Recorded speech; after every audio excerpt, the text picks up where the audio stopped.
Hola, este video está orientado en el sistema respiratorio. En él haremos un recorrido por las vías aéreas superiores, en donde mencionaremos músculos, cartílagos, membranas e irrigación de la nariz, cavidad nasal, faringe, laringe.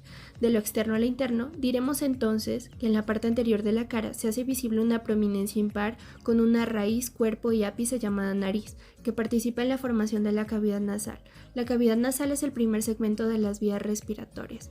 Es en donde se inicia el proceso de inspiración. El aire ingresa, es purificado, calentado y humedecido, todo lo anterior para evitar que el delicado tejido de los pulmones se dañe. Esta cavidad se abre hacia adelante en las narinas y por detrás en las cuanas que se conectan con la nasofaringe. El techo de la cavidad nasal está dividido en tres porciones: esfenoidal, etmoidal y frontonasal.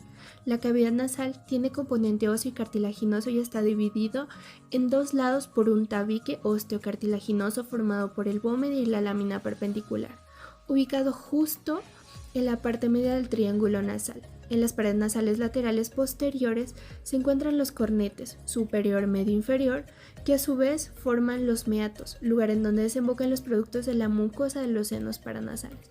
Primero haremos alusión a los componentes cartilaginosos de la nariz, que son tres. Primero, cartílago del ala mayor, lateral inferior, tanto izquierdo como derecho.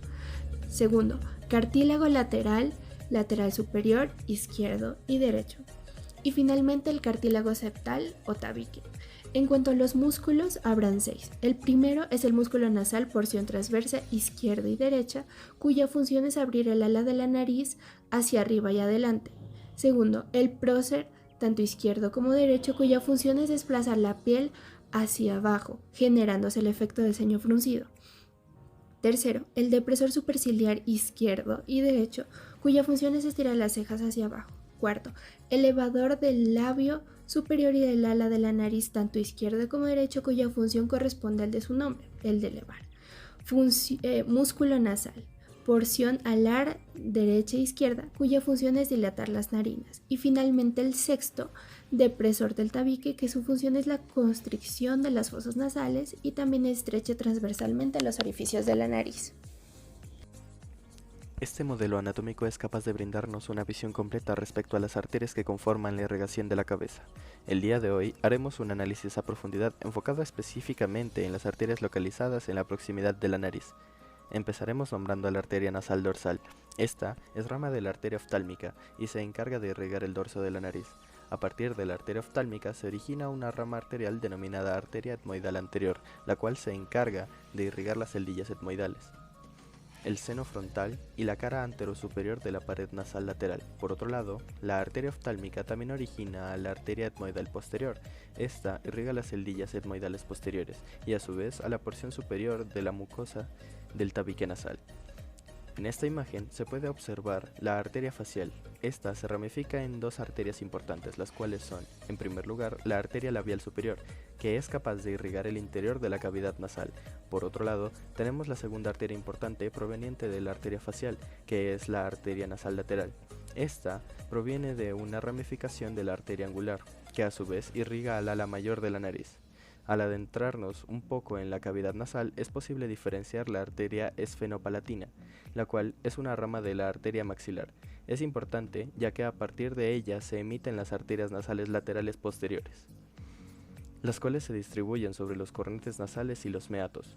Finalmente, mencionaremos el plexo de Kieselbach, el cual es una anastomosis de las ramas de arterias como las etmoidales, esfenopalatina, palatina descendente, labial superior y nasal lateral. Hablaremos levemente sobre el tratamiento de una epistaxis en caso de un sangrado anterior, ya que en esos casos debemos relacionar como fuente de sangrado el plexo de Kieselbach. Este se ubica aproximadamente en la parte anterior del área 2 del septum nasal. De esta manera se aplicará presión digital por 5 a 10 minutos en la zona. A partir de esto se puede realizar un taponamiento anterior o cauterización, ya sea química, eléctrica o láser. Para esta se realiza anestesia con vasoconstrictor local.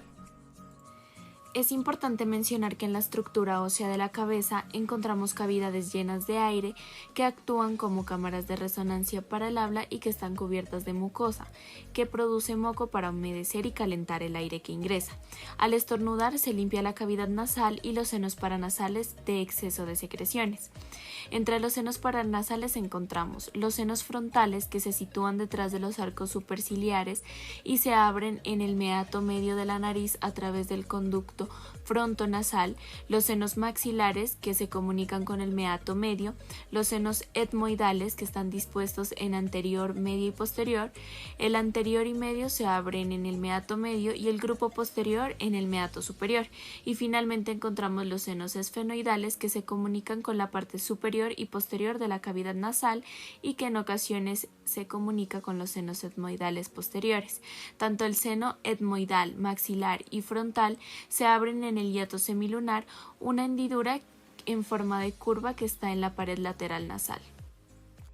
Continuando con el recorrido del conducto respiratorio, detrás de las fosas nasales hasta la laringe se extiende un tubo muscular de 5 centímetros de largo llamado faringe. Constituye la vía de paso para el aire, alimentos y líquidos. La faringe puede dividirse en 3 regiones. La primera, la nasofaringe, que se encuentra posterior a la cavidad nasal, donde podemos encontrar estructuras como la trompa de Eustaquio, la tonsila o amígdalas faríngeas, el torus tubárico y el receso faríngeo o fosita de Rosenmüller. Después encontramos la orofaringe. Está posterior a la cavidad oral, donde se ubican los pliegues glosoepiglóticos y la valecuela epiglótica. Luego está la laringofaringe. Posterior a la laringe, ahí encontramos los recesos piriformes. En la faringe total hay 6 músculos, que se clasifican en 2 grupos, los constrictores y los longitudinales. Dentro de los constrictores están músculo-constrictores superiores, medio e inferior, la porción tirofaringea y porción cricofaringea. Músculos longitudinales ayudan a elevar y son palatogloso, salpingofaringeo y estilofaringeo. La faringe está altamente vascularizada. Son 3 arterias las responsables de su irrigación, todas ellas ramas de la carótida externa: la arteria facial, la arteria lingual y la arteria maxilar. La laringe es una continuación de la orofaringe. Se encuentra a nivel de la tercera a sexta vértebra cervical. Está compuesta por un esqueleto cartilaginoso conectado por membranas, ligamentos y músculos. Se encuentra encima de la tráquea. Su función es transportar el aire al tracto respiratorio inferior, producir la voz y hacer un cierre en el momento de la deglución. En cuanto a sus cartílagos, se clasifica en 2 grupos: los pares y los impares. Dentro de los pares están el cartílago aritenoides, tiene una superficie piramidal, está en la cara superior lateral de la lámina posterior del cartílago cricoides. Corniculada, son pequeños y de forma cónica. Cuneiforme, son 2 pequeños encima y delante de los cartílagos corniculados. Y dentro de los impares se encuentra el cartílago cricoides, es un cartílago hialino en forma de anillo, debajo del cartílago tiroides. Forma la cara inferior de la laringe y está conectado a la tráquea por debajo. Es el único anillo completo que rodea las vías respiratorias. El cartílago tiroides es el más grande de los cartílagos laringeos y está compuesto por cartílago hialino. Forma la pared anterior y lateral, pero no tiene componente posterior.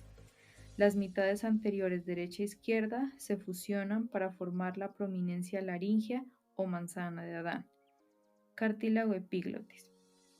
Es un cartílago elástico en forma de hoja. Está unido a la cara interna del ángulo formado por las láminas del cartílago tiroides a través del ligamento tiroepiglótico en la línea media. En cuanto a sus músculos están los extrínsecos y los intrínsecos.